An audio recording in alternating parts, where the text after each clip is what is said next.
அப்புறம் 2026ல் மக்கள் வந்து பணத்தை தாண்டி மென்டல் பீஸ்க்கு வந்துட்டு அதிக முக்கியத்துவம் கொடுப்பாங்களோ அப்படின்னு தோணுது. அதை நோக்கின பயணம் வந்து ஜாஸ்தி ஆகுமோ அப்படிங்கிற மாதிரி எனக்கு ஒரு விஷயம் வந்து தோணுது. பட் நம்ம அதை நோக்கி போறப்ப அப்படியெல்லாம் போகக்கூடாது. கிழவா அப்படின்னு சொல்லிட்டு வந்து நம்மளை இழுத்து போடுறதுக்குன்னு சொல்லிட்டு நம்மளை சுத்தியே வந்துட்டு சில நெகட்டிவான விஷயத்த பரப்புற மக்கள் பீப்புள்ஸும் வந்துட்டு இருப்பாங்களோ அப்படின்னு தோணுது.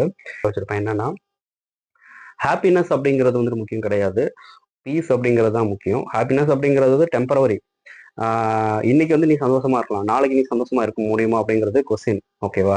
பட் மென்டல் பீஸ் அப்படிங்கிறது அதை தேடி வந்து போறதுக்கு ஒரு ஞானம் வேணும்.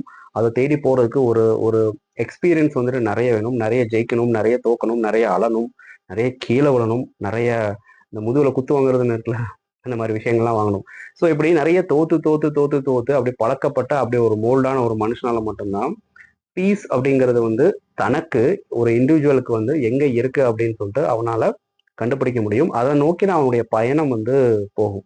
முடிஞ்ச அளவுக்கு கொஞ்சம் ஒர்க் அவுட், கொஞ்சம் தியானம், கொஞ்சம் மனசுக்கு சைலன்ஸ் தரக்கூடிய, மனசுக்கு வந்துட்டு நிம்மதி தரக்கூடிய சில விஷயங்களை நோக்கி வந்து உங்களுடைய பயணங்கள் தொடரட்டும் அப்படிங்கிறது தான் என்னுடைய அட்வைஸ் கிடையாது.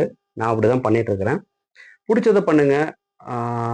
நீங்க வந்துட்டு மணிக்காக வந்துட்டு ஒரு ஆஃபீஸில் நீங்கள் ஒர்க் பண்ணுறீங்க, அது ஓகே.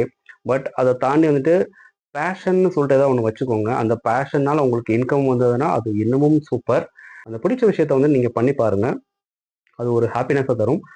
என்ன கேட்டால் அதுதான் மென்டல் பீஸ் வந்து கொடுக்குதுன்னு நான் சொல்லுவேன். என்னுடைய வயசுக்கு, நான் என்னுடைய எக்ஸ்பீரியன்ஸ்க்கு நான் சொல்கிறேன்.